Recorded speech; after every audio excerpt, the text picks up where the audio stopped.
Transmission میں فورن funding case کے حوالے سے جس پر اپوزیشن جماعتیں بہت زیادہ زور دے رہی ہیں، حکومتی جماعت کی جانب سے بھی بہت زیادہ اس پر سٹریس دیا جا رہا ہے۔ خان صاحب نے کہا کہ سماعت عوام کے سامنے ہونی چاہیے، بعد میں اس چیز کو بھی واپس لے لیا گیا کہ قانونی طور پر یہ پاسبل نہیں ہے۔ یہ تمام تر معاملہ کیا ہے، کس طرف جائے گا اور پی ٹی آئی اس کو کتنی سنجیدگی سے لے رہی ہے؟ اکبر ایس بابر سابق رہنما پی ٹی آئی ہمارے ساتھ موجود ہیں۔ اکبر ایس بابر صاحب بہت بہت شکریہ سر آپ کے وقت کے لیے۔ سر، جب کیس کا آغاز آپ کی طرف سے ہوا تھا تو سب سے پہلے پی ٹی آئی نے یہ کہا کہ آپ ممبر پی ٹی آئی کے نہیں ہیں، پھر یہ کہا کہ آپ متاثرہ فریق نہیں ہیں، پھر الیکشن کمیشن کے اختیارات کو چیلنج کیا گیا، پھر آپ کو یہ کہا گیا کہ آپ کو اسکروٹنی کمیٹی سے اعتراضات ہیں، کچھ اختلافات ہیں، لیکن پھر آپ اسکروٹنی کمیٹی کے سامنے پیش ہو گئے۔ اب اس ساری صورتحال میں پی ٹی آئی کتنی سنجیدہ ہے کہ اس کیس کا فیصلہ جلدی آئے؟ سر بسم اللہ الرحمن الرحیم۔ دیکھیے، تمام جو آپ نے اعتراضات کا ذکر کیا تو یہ مقصد اس کا تھا کہ احتساب سے رائے فرار اختیار کریں، اس لیے مختلف انداز میں انہوں نے اس پروسیس کو چیلنج کیا۔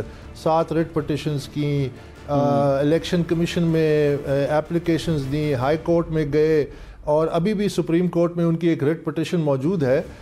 دعوے ایک ہوتے ہیں، حقیقت میں آپ کو بتا رہا ہوں کہ دعوے تو یہ ہوتے ہیں کہ ہمیں الیکشن کمیشن پہ پورا اعتماد ہے، بھروسہ ہے، لیکن سپریم کورٹ میں آج بھی جنوری 2020 کی ایک ریٹ پٹیشن موجود ہے جس میں وہ یہ کہتے ہیں کہ الیکشن کمیشن کی جورسڈکشن نہیں ہے، اور میری ممبرشپ کو انہوں نے بارہا چیلنج کیا۔ الیکشن کمیشن نے میرے حق میں فیصلہ دیا، پورے بینچ نے، پھر اس کے بعد اسلام آباد ہائی کورٹ نے میرے حق میں فیصلہ دیا، پھر اس کے بعد ان کی جو اپیل تھی ڈویژن بینچ جس کی سربراہی چیف جسٹس موجودہ جو ہیں اسلام آباد ہائی کورٹ کے آنریبل جسٹس اطہر من اللہ، انہوں نے آتھینٹیکیٹ کیا کہ نہیں یہ فیصلہ صحیح ہے، تو قانونی طور پہ تو میں ممبر ہوں۔ تو یہ تمام جو انہوں نے حربے استعمال کیے، یہ اس واسطے کیے کہ وہ رائے فرار اختیار کریں۔ یہ الگ بات ہے کہ وہ عوام کی پبلک اوپینین کی آنکھوں میں، لوگوں کی آنکھوں میں خاک ڈھونڈنے کے لیے یہ کرتے ہیں۔ جس طرح ابھی آپ نے ذکر کیا کہ قانونی طور پہ خفیہ رکھنے کا ایسا کوئی قانون موجود نہیں ہے۔ یہ اسکروٹنی کمیٹی جو ہے، الیکشن کمیشن نے خود مئی 30 2018 کو فیصلہ دیا کہ تمام ریکارڈ پبلک ریکارڈ ہے، اور یہ پاکستان کی تاریخ کا واحد ایک ایسا کیس ہے کہ اسکروٹنی کمیٹی 3 سال سے جو تمام انہوں نے پی ٹی آئی نے جو کاغذات جمع کیے ہیں، بشمول جو اسٹیٹ بینک سے 23 بینک اکاؤنٹ نکلے ہیں جن میں سے اکثریت انہوں نے کنسیل کیے ہیں، چھپائے ہیں الیکشن کمیشن سے، وہ خفیہ رکھے جا رہے ہیں۔ یہ پاکستان کی تاریخ کا پہلا کیس ہے جس میں مدعی یعنی اکبر ایس بابر اور پاکستان تحریک انصاف اور عمران خان، انہوں نے جو جوابات دیے ہیں وہ مدعی سے چھپائے جا رہے ہیں۔ تو یہ آج تک شاید تاریخ میں نہ ہو، کیونکہ جب اکبر ایس بابر صاحب، یہاں پر جو ڈاکیومنٹس کی جو آتھینٹسٹی کا سوال ہے، اب پہلے یہ کہا گیا کہ جو ڈاکیومنٹس جمع کرائے جا رہے ہیں پی ٹی آئی کی جانب سے بھی اور باقی جماعتوں کی جانب سے بھی، وہ فارا کی ویب سائٹ سے ڈاؤن لوڈ کر کے جمع کرائے جا رہے ہیں۔ تو اب آپ کے سامنے کیا اطلاعات ہیں؟ کیا جو مزید پروسیڈنگز ہوں گی وہ انہیں ڈاؤن لوڈڈ ڈاکیومنٹس کو سامنے رکھی ہوں گی یا پھر ان کی کوئی ویریفائڈ کاپیز منگوائی جائیں گی؟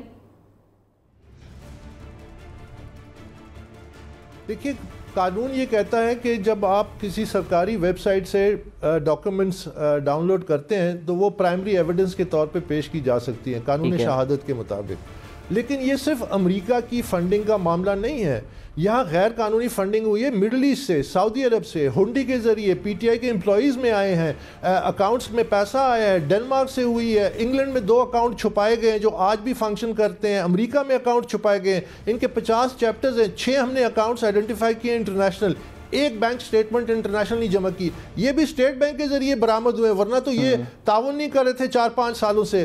تو یہ جو اسکروٹنی کمیٹی ہے اس کی پرائمری رسپانسبلٹی فیکٹ فائنڈنگ ہے۔ فیکٹ فائنڈنگ وہ اسی صورت کر سکتے ہیں کہ وہ تمام جو شہادات ہم نے جمع کرائی ہیں اس کی تصدیق کریں یا تردید کر دیں۔ ہم نے تو ان کو کہا تردید بھی کر دیں، اور جہاں تک میرا تعلق ہے، ہم نے 3 سالوں سے جب ہم نے دیکھا کہ یہاں پہ ایک شفاف تحقیقات ہو ہی نہیں رہی، اور یہ میں نہیں کہہ رہا، الیکشن کمیشن نے خود 27 اگست 2020 کو ایک آرڈر پاس کیا اپنی کمیٹی کے خلاف کہ آپ نے 28-29 مہینے ضائع کیے, آپ نے تحقیقات نہیں کی, آپ نے ڈاکومنٹس کی تصدیق نہیں کی. یہ تو الیکشن کمیشن نے خود. ٹھیک ہے, میرے جو اکبر بابر صاحب ہمارے ساتھ ہی رہیے گا, اس پر آپ سے مزید بھی بحث کریں گے. یہاں پر میں جوائن کیا ہے سینئر سلیم بخاری صاحب ہمارے ساتھ موجود ہیں. بہت بہت شکریہ سلیم بخاری صاحب ہمیں وقت دینے کے لیے. سر, تحریک انصاف کا تو پورا نیریٹو جہاں احتساب کا تھا, وہاں پر یہ بھی تھا کہ ملک میں جو انصاف ہے, جو عدالتی فیصلے ہیں, وہ تاخیر کا شکار ہو جاتے ہیں. لہٰذا حکومت بھی کوششیں کرے گی کہ انصاف کی فراہمی میں تاخیر نہ ہو. اب جو فورن فنڈنگ کا کیس ہے, اکبر بابر صاحب کا پورا کے پورا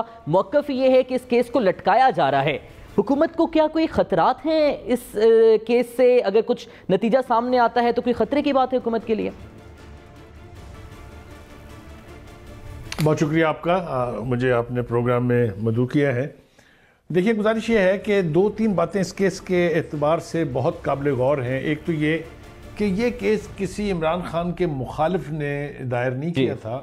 الیکشن کمیشن کو یہ سارا ڈیٹا دینے والا اور کمپلیننٹ جو ہے وہ خود پاکستان تحریک انصاف کے ایک بہت اہم رکن ہے, اور خاص طور سے ان کی ذمہ داری یہ تھی کہ جتنی بھی فنڈنگ آتی تھی اس کو وہ مینیج کرتے تھے. لہٰذا اس کو یہ تو نہیں کہہ سکتے آپ کہ یہ کچھ سیاسی انتقام کے طور پر کوئی باہر سے آدمی آ گیا ہے, کسی دوسری پارٹی کے بندے نے یہ سارا کچھ دائر کر دیا. یہ ان کی اپنی پارٹی کے بہت ہی ریلائبل شخص تھے عمران خان صاحب کے, اور بہت ہی اہم ذمہ داری تھی ان کی.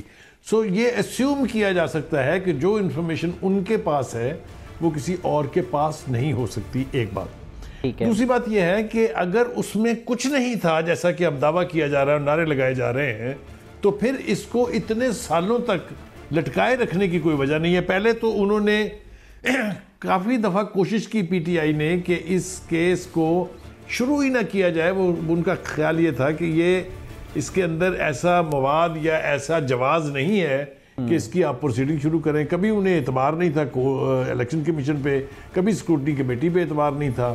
تو یہ جو ڈیلیئنگ ٹیکٹس تھے جس کی وجہ سے آج تک یہ معاملہ جو ہے وہ لٹکا رہا.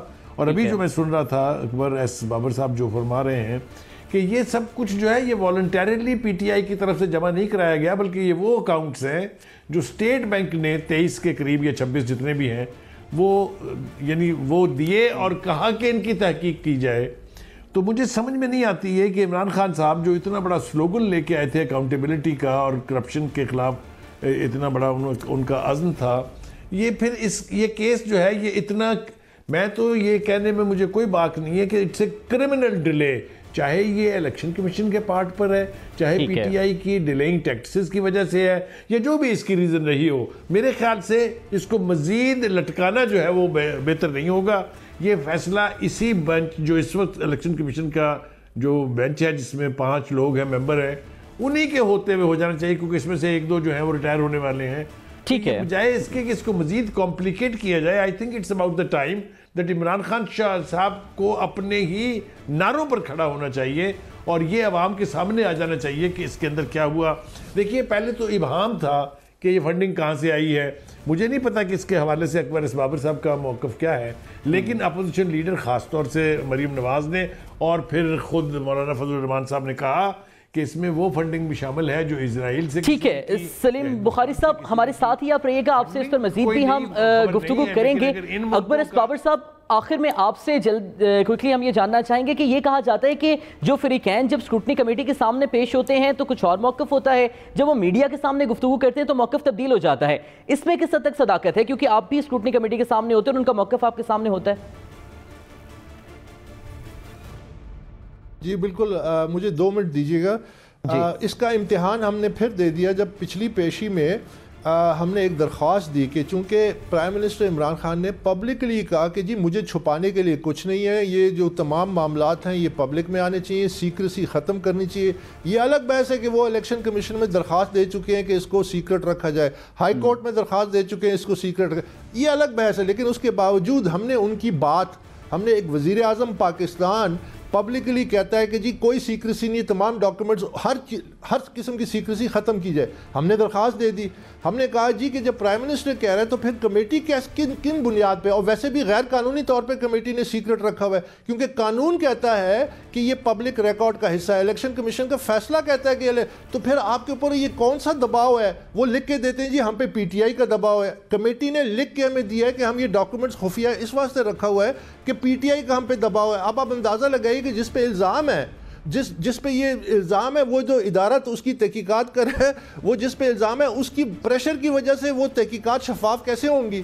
تو ہمارے یہ بڑے بنیادی سوالات ہیں. یہ آپ بالکل صحیح کہہ رہے ہیں کہ کمیٹی اور عدالتوں میں کچھ کہتے ہیں اور پبلکلی کچھ کہتے ہیں، لیکن میں ایک بڑی بات کہنا چاہیے، ذرا موقع دیجیے 1 منٹ.